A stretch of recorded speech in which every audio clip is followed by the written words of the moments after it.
Hello, everyone. Welcome back to another episode of 30-Minute Growth Session, where in 2024, we are focusing on 52 amazing authors in 52 weeks. And today, I am joined by Jan Burl, author of Tippy's New Friend. Hi, Jan. Hi, how are you, Dr. Campbell? I am amazing. Awesome. So, why don't you tell our listening, viewing audience a little bit about your background? Because I work in healthcare. When I read the first part of your book, there was something that immediately caught my eye, and I think there are some folks out here that need to hear your story. I was a farmer for vegetables, and we dealt with 6 farmers markets a week. I was also baking for all the farmers markets, up to 90 loaves of bread and rolls and morning coffee cakes, all that, cookies.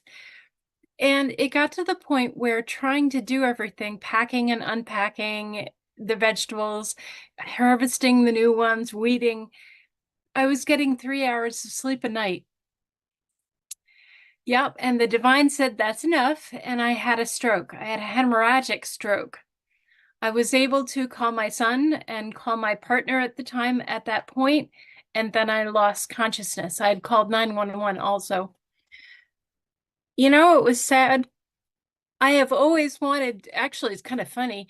I have always wanted to ride in a helicopter, and they brought me over to Burlington from Malone in a helicopter. I was like, I didn't even know.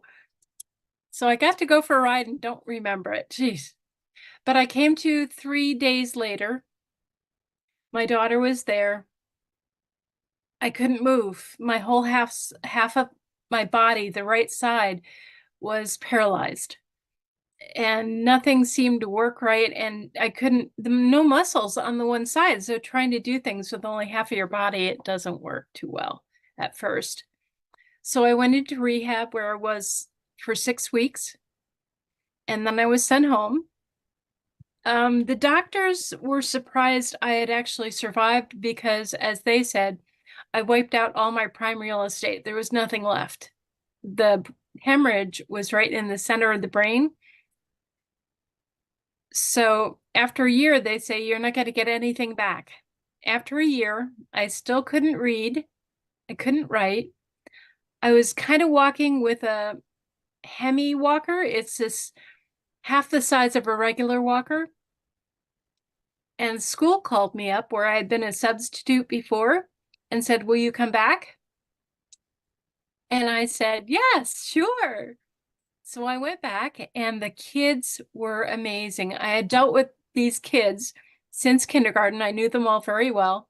And when I went back, I was limited to the junior high and senior high because there were no levels. It was all one floor. And those kids, even the ones that I'd worked with before who were pretty rough around the edges, kicked in and helped me. They would write the teachers, um, they would write the teachers' directions on the board for me. I have aphasia. That was another thing that was with the stroke. I couldn't talk, but they would write it down on the board. They would read out loud during class for me so I could follow along and start to understand what words were being used and what they looked like. On their periods, free periods, they'd come in either and help me with the class or they'd sit and talk with me and make me talk. And my talk was very slow because aphasia creates difficulties. My aphasia started out with my recognition of things. If you showed me a tree, a picture of a tree, I'd say banana. And I finally got that going. The kids were wonderful. They helped me walk as well. They'd walk around the school with me during my free periods. And if it weren't for them, I would not be where I am today. But then COVID hit. I was laid off and I went back to school because my daughter said, you have to do something, Mom. Go back to school. And she paid for it. So I went Wow. back. Yeah. Well, she said, Mom, you paid for mine. So fair trade. So I went to the University of New Hampshire, got my master's in English and creative writing, and I got it summa cum laude too. Wow. 3.91. Yep. I got a B in linguistics, I tell you. And then I decided I wanted to give back to the genre that had helped me learn to read again because I had gone back to my children's books and started reading. And this was the end result. And my dragon, you can see my Saren dragon. Writing books was not something that was writing for books was something I was not foreign with because I used to write poetry, and this book, Tides of the Heart, I have a little section in with my poetry. But children's books, I had never thought about writing children's books. So the second book is coming out this year. It's Tippy Goes to California. Now, the neat thing about my books, let me open this one up. In the back, you'll see maps. I love the maps. I love the maps. And the reason I do the maps is so the kids can draw in the back of the book Saren's crazy trip. And it is crazy because it doesn't say this in the book, but as she's flying across the ocean, she hits Iceland, has to go back to Greenland, then she goes to Norway. She kind of missed Greenland altogether at first, so they go back. But it's fun and it's learning, and I want the kids to know, like with Tippy Goes to California, you have a map of the United States, and in the book, it tells you what states we flew over, where we landed in California. Then there on the other page is going to be a map of California, so you can trace all the places we went. And I'll give you a secret about the book. They decide to go up to a ski resort, and we didn't know that Tippy likes, no, not Tippy is my dog, actually. And Tippy is somewhere. I'll get her out some point. But Saren likes to belly slide down snow mountains. So everybody got to go dragon belly sliding. I It was love it. kind of As a person cool. who travels a lot, I've never had a desire to write a children's book. I've only written one book, right? But for some strange reason, the universe is telling me that I need to write a children's book because when I was younger, before my first sister was born, I had an imaginary friend. And I really believe my imaginary friend, who his name was Sicky, I believe that Siki prepared me for life, really, having this imagination, having the ability to remember things and just, be happy in my comfortable in my skin. I think that's really attributed to Siki. And for a while, I thought something's wrong with you because who has an imaginary friend? But then I learned a lot of kids have imaginary friends. But I can recall telling Siki to come on. And a lot of times, in addition to being a healthcare professional, I also teach at different universities. And sometimes I'm doing a live lecture, but I'm the only one online. So I'm literally presenting this information, having this conversation by myself. And everybody's like, how can you do that with no one in the room? I think it's from Sicky because I can have the conversation about the material that I love so much. One of the areas that I teach is medical coding. And so when I teach medical coding, we talk about strokes and the residual deficits after the stroke, the aphasia, the dysphasia, right? The hemiparesis, all those things. And so when I saw that in the book, it really made me sad, but smile. And I smiled because I said, you lived to tell the story, like you just told us about how you made it on the other side. And I realized that what we go through in life is not for us because we've gone through it. We live to tell others. And so it's our job to help educate others about the fact that the doctor may say you're not going to make it past a year, but if your mindset is a growth mindset, if you have a community that it not doesn't necessarily have to be, related to you, that pulls together. And when you talk about the kids, I'm like, we think this younger generation that they're lost. Quite the opposite. This younger generation is so powerful that I believe that when they get to the point where they can be in positions of power, that they are going to make a difference because they are so just caring, and they really want to see others grow. And so the fact that they rallied around you and supported you, that taught them a valuable lesson about life, in that in a matter of seconds, life as you know it today can change. And not everyone has a voice. My 32-year-old is nonverbal. She's deaf. And so, imagine going about life. You're seeing people, but you can't hear them. And for that function to be taken away from you, no one can never know how that felt unless they experienced it. So I'm Yeah, I'm glad that you're here to tell your story and to tell more after that. of course. Um, I am right now an editor of actually, I'm a associate editor of a poetry magazine online. It's Mm. called The Beesign, and it's located actually in Israel. It's worldwide. We have poets come from Russia, from Africa, from India, all over. It's really neat to meet all these people and read all that. And also, the big thing, I am becoming a coach.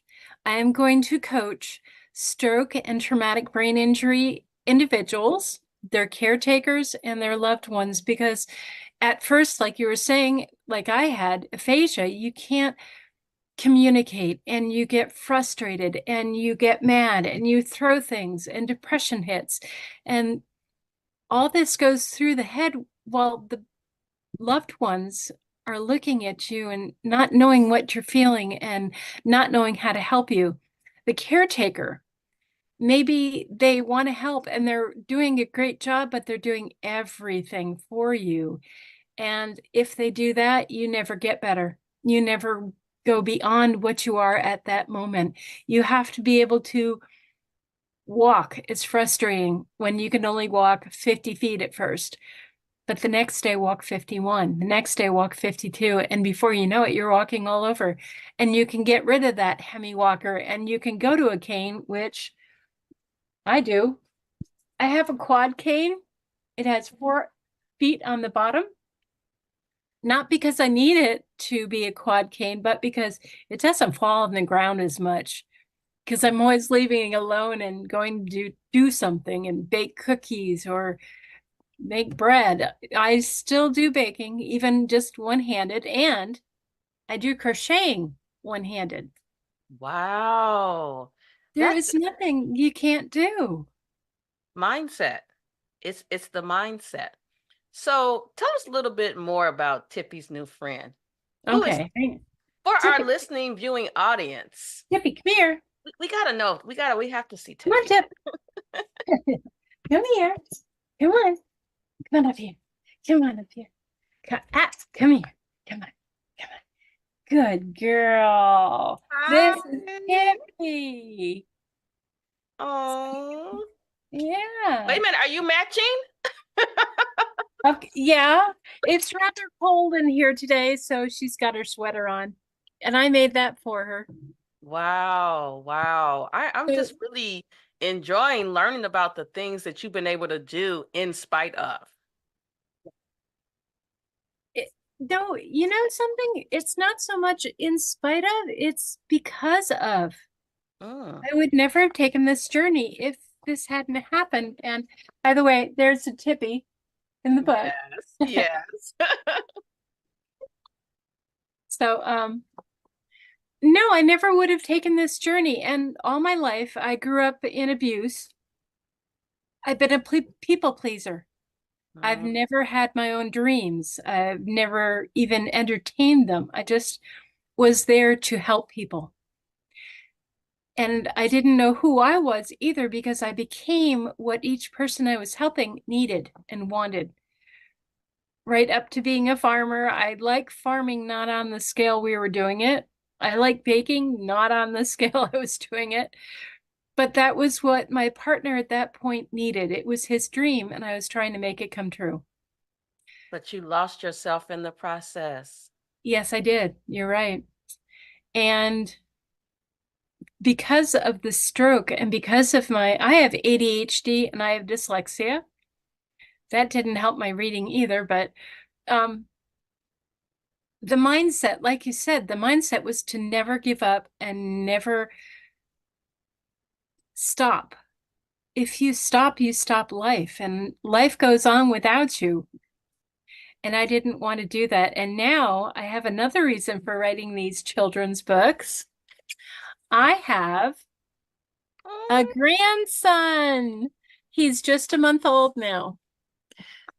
So now I have an additional push to keep doing my books and keep helping people because there are so many out there that are given up on. And when you are given up on, you give up on yourself. Somehow I didn't because those kids, they kept at me. Well, but I also am, just based on you telling your story, I think about all the others that you've helped over the years, whether it was via baking, because when you said baking bread, I was thinking, oh, bread is not good for you, but they say, but I love bread. But the farming, all of that, you were helping others. So you planted this seed, and when you needed help, you didn't really have to look far because help was right there for you. And that's Yes. so powerful. It's a testament to, they say, do unto others as you have them do unto you. And you got back what you put out. You gave love, you gave support, and so you got it. And I think so many people get lost in others. I tell our youngest daughter, enjoy life, figure out who you are before you get consumed into who someone else is and you lose yourself.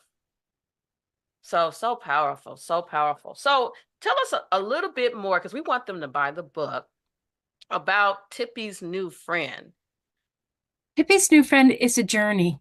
It's a journey of a dragon who felt so alone because she was so different, who found acceptance with Tippy, who never talks, and Lana, who, like you said, yes, she has had a stroke, which is going to come up in a future book when she brings someone around that has handicaps. Um, but she wanted to give back to this friendship. So she took them flying. And what they see when they go flying is amazing because they're low enough that they can see what's going on. They end up flying over Lake Placid, and there's a horse show going on. They fly up in Canada with a few flocks of geese, Canadian geese and snow geese, that are flying south for the winter. I think the geese know Saren because they weren't scared. They fly over ruins up in Iceland. Or yeah, Iceland, Greenland, one of those two. And when they're coming back across the ocean, they fly around a cloud which is crying angry tears into the ocean. They fly over a whale and its calf. They fly over porpoises. And when they come back, they fly over a boat that's coming in Maine, bringing its catch for the day. It's a fishing boat. And they see a herd of moose. The male moose bugles to Saren. It's kind of cool. And then they fly home. It's a whole day, their journey. So Well, it's go ahead. it's it's neat. And because so many are interested in dragons, I am starting a mid-grade series with dragons, of course, and dogs, but the dogs talk in this one. And that one is a mystery. Well, it's a mystery book. You're finding out all sorts of mysteries, mystery and adventure. Got it. Mm, hmm.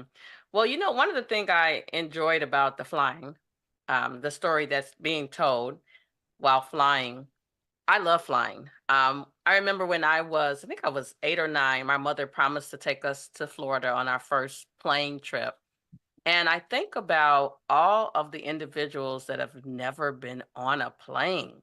So via Tippy's new friend, they get to see what it's like to fly all over these different places. And you're naming these different places, some of which I was like, I never heard of these places, right?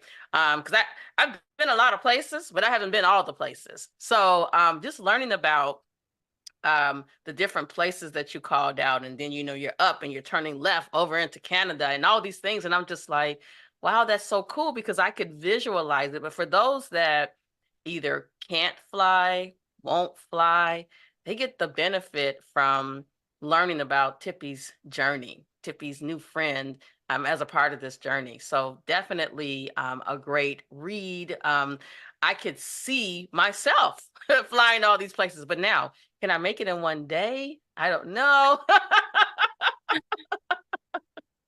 But, you're flying on the dragon, so maybe you can make it in one day. She's pretty big and pretty fast. You Yes, know, yes. when my kids were in elementary school many years ago, my daughter is 30, 31 actually, um, I would bring in a series that I had bought from Disney, and it had the little guys, Mickey Mouse and company, but they were small. And they Hmm. would go to these different countries and learn about the countries. And we had a map in the classroom, and the kids would come up and put stickers on the different countries we'd been to. And they were learning that there's more than just Chateauguay, a little tiny town in northern New York. And they started not just learning about the countries, but learning where they were. So I haven't seen a series like that lately. And I thought, well, why don't I do one with Tippy? I love Tippy, had to get her in a book somehow, and a dragon and go flying. So in California, we're going to find some neat places like the Glass Beach, and we're going to see the Great Redwoods and things like that. And also go to museums. When I go to these states, I'm going to go to state museums to find out more about the state. So I'm hoping to make a series that schools decide is worthy of their kids to read because it has the maps in the back for the kids to learn where they've been. Well, it's so funny. As a 50-year-old woman, I remember, even though I don't look 50, I You don't. remember, thank you. I remember learning about geography. But I don't think it was a map with a story. And these kids today, they need both, right, to hold their attention. So I think that's great. And they need something that they can read that helps them dream about their future life and things that they can go, places that they can go to. I recently went to Africa. It was the first time in Africa. It was a trip that took 2 years to pay for. And then once we made it there, I was just amazed. I felt very blessed to be able to go on the trip, but I felt blessed in general with how my life is in Chicago versus their life. And we went to Ghana. And so I honestly, first of all, didn't even know that there was a difference in the different parts of Africa and how some parts are rural and some parts are more developed. We were in more of a rural area. And it was such a humbling experience, one that I will never, ever, ever forget because it helped me understand how blessed we are. And a lot of times I don't think we realize that. We take it for granted. Sometimes we think, oh, well, this class of person has all these things, but we have so much here that we take for granted, that in the blink of an eye, it can be taken away. My dream, my ultimate dream, is to help build a school somewhere in Africa that doesn't have one for the kids. Wow. Wow. Well, I can't say I'm gonna go back over there again and help you. Um, the malaria pills did a number on my system. Ooh, Yeah, so for that reason, really only. I don't can't say that I would do it again, but definitely I know that there's a need. We had an opportunity to visit an orphanage, and it again was a very humbling experience. Recently, similar but different subject. I was watching this, let's just say this documentary on Netflix about how We Are the World was made. And so even back then, 20, 30 years ago, superstars were trying to help Africa. But I also, because I know somebody's going to say, what about over in the US? Yes, yes. We do need help as well. But I think sometimes helping self first is what you need to do. And we need to help those that can't help themselves, help them with changing their mindset, helping them realize, yes, you may have had this medical condition, but it doesn't have to define the rest of your life. So, beyond the coaching, what's next for you? Getting a car again, mine wore out, Mm. and visiting my grandson. Our I think grandson's just the best. yes, yes, they are. And then Grandchildren in after, general. yeah, and then after that, just continue to write my books and continue to help people because it's not a want, it's a need for me. It's a calling to Hmm. get people to get out on their own again and become confident enough to write a book or talk to people or become speakers. I'm an international motivational speaker as well about stroke. I love it. I love it. We need to get out there. Congratulations to you for spreading the love, right? Because you're touching lives one life at a time. And that's really what it takes to start a movement, right? Just one life at a time. My father And had a stroke a few years ago, and some of the things that you said that stroke victims usually experience, um, he may or may not admit that he experienced some depression, but he did not have any of the residual deficits. He was blessed in that manner where, he had the stroke, but what it did do was take away his ability to work and forced him into retirement. And he did not want to retire. He was going to work until the end of life. So I think that he's still, and this was like right before the pandemic and even into the pandemic. I think he's still adjusting and finding his way. But I'm glad that you are the voice to help others get through, their stroke journey. For some, it's long, and for some, it's short. For some, they have to relearn how to do their activities of daily living, and that can be very probably humiliating. If you can't wash yourself, you can't feed yourself, you can't speak, you're used to speaking, just all the deficits that come with it, but then also the toll that it can take on your family if they don't understand it. So right. I'm And glad to that's see huge. you are up for that challenge. You bet. God said, go to work. And he sat back and watched. Yes, I love it. Well, listen, it has been such a pleasure having you today. I want to make sure that we tell our listening, viewing audience where they can find your book, not only this book, but any of your previous books. So, where can they find them? Amazon and Barnes and Noble are the major places. Okay, I love it. It makes me so sad that some of the physical bookstores are not as prevalent today because there's something about, opening up the book and reading through it. And now we're kind of like it's a sample on maybe Amazon and you kind of make a decision about if you want it or not. But it's something about just going in there and taking some self-care time to go and look at the books, look at the back cover and think about, oh, you know what? This may not be a good book for me, but I got a friend that could have this book. So I miss really going into physical bookstores. Me too. Austin Macaulay, they're my publishers. They wanted to make sure it was not only available online, but Barnes and Noble has it in their actual stores. So Oh, I love it. I love it. Well, listen, it has been an amazing time talking to you about Tippy's new friend, meeting Tippy. And Tippy's been very quiet during this time. So, Good girl. good girl. Yes, yes.